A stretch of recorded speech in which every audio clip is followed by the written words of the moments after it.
Hey there guys, this is Obsidian Chill. Got another video for you today. This is bringing you the other raid that I hadn't uploaded from Amazon Theory Part 3, Olympus. I'd already uploaded Gods and Monsters the other day. Now this isn't my first playthrough of this raid. This is one I actually just run tonight, or the 27th when you're watching this video. So this is actually after the hotfix that had been supposedly to buff these new raids. So it gives you kind of an idea what the raids are currently like on test server, not the ones that you would have seen on release.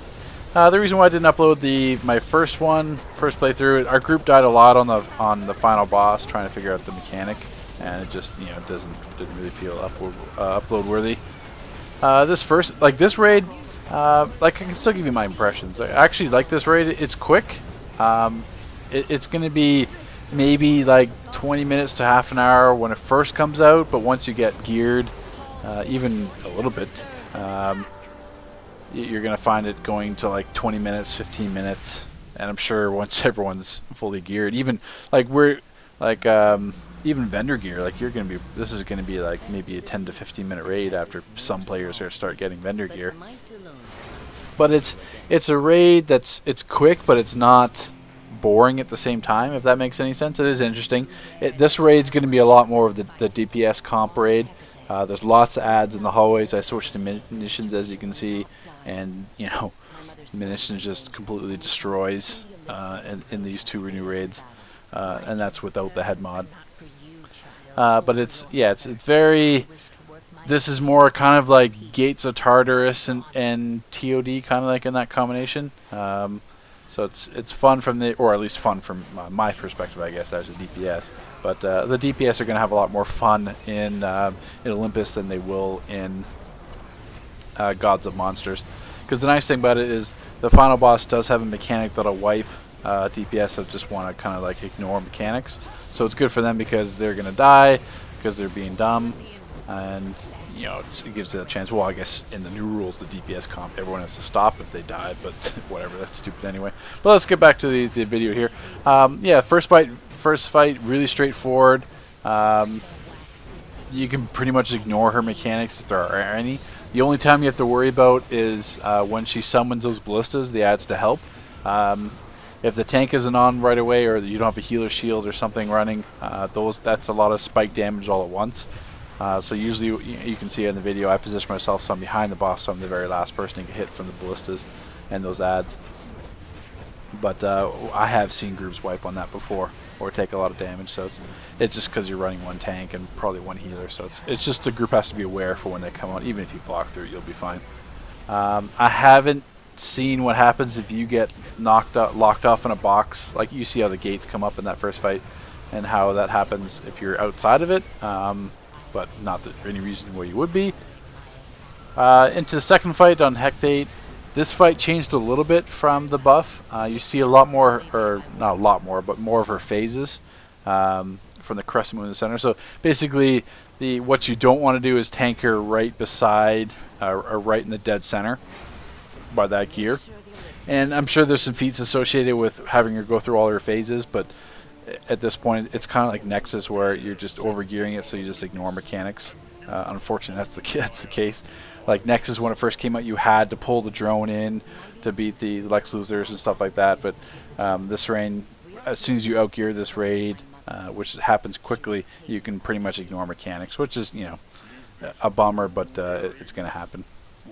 But the Hectate's interesting. She does have some melee aspects where you take a lot of damage if you're right beside the tank or dead close, but that's about it. The more difficult part, the one that requires the group actually paying attention, similar to like the last term in Darkside War Factory, is the final fight, the fight with Zeus. It's got a few mechanics in it, which I'll go into here. The first one, you'll see my death in the video. That's on the second fight, you get this elixir, Hectate elixir. What that does is it gives you a little bit of protection from his skull attack, which, as you see in the video, one-shots me. I think it did one-shot me while I was blocking at a lower CR, I think it was like 176 or something. It did kill me through block. But if you have the elixir, it gives you that protection, which you get in the second fight. So don't be an idiot like me and equip it, or not forget to equip it. Other than that, Zeus has he'll put a DOT on you, and you'll feel it right away. Because even at 182 and Sierra 182, the dot was still ticking me between anywhere in 8 to 10k. What you want to do is, as soon as you get that DOT, run to where the staffs are on the side. You see how that lightning bolt hit me, or you will see how the lightning bolt hits me from him. As long as you run to one of the staffs on the 4 corners, that'll cleanse your DOT. Other than that, the huge part is once he gets down to a certain health point, he's gonna, I guess you could call it a rage. He's gonna grow in size. You can't miss it. Basically, after that, anytime he does a staff attack where he'll, I forget what it's called. It's actually a skill move. I've just never been staff, but you'll see right away. Basically, he just kind of does a melee thing, throws a staff at the ground. That will summon these electric balls under players, and anywhere that they're near it, within 2 or 3 meters of it, will explode and basically one-shot you. You can't avoid it. It's going to be a one-shot. So don't try to block through it or anything like that. Just get out of the range. So you'll see in the video, you'll see the ball spawn, roll right away from it, and that's all you have to do. So that's what's going to wipe a lot of groups from not paying attention, because you do only have maybe a second or two to react to it. It's very quick animation. So if you have any lag at all, this is going to be a big issue.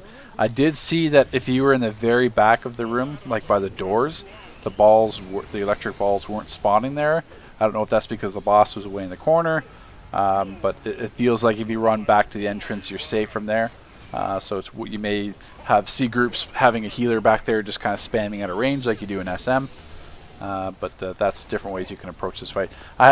This is what I really want to try and elite this final fight, because I think it's going to be a very difficult one, similar to Throne of the Dead Elite and the final boss.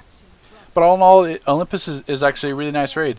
Like I said, I like Gods and Monsters too, but Olympus is going to be that really fun raid, and the first 2 bosses in Elite are going to be really easy too. So it's going to be that raid. This is going to be the raid where people probably farm to get up their gear, because there's a little bit more going on in Gods and Monsters.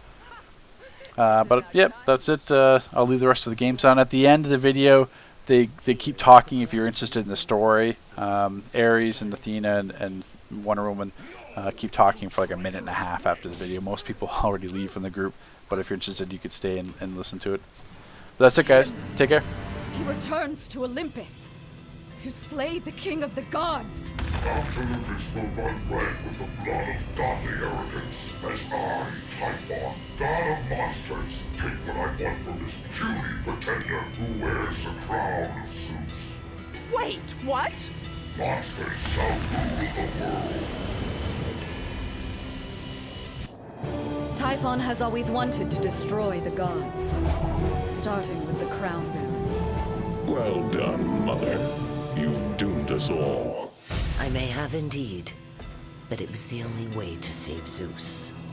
I suppose I could have told you about my vision of Typhon from the start, how he would return from his imprisonment under Mount Etna to defeat and destroy Zeus. But we gods are set in our ways. And I knew Circe could be manipulated to take the crown Typhon wishes to wear. Curse that tentacle. That was my crown!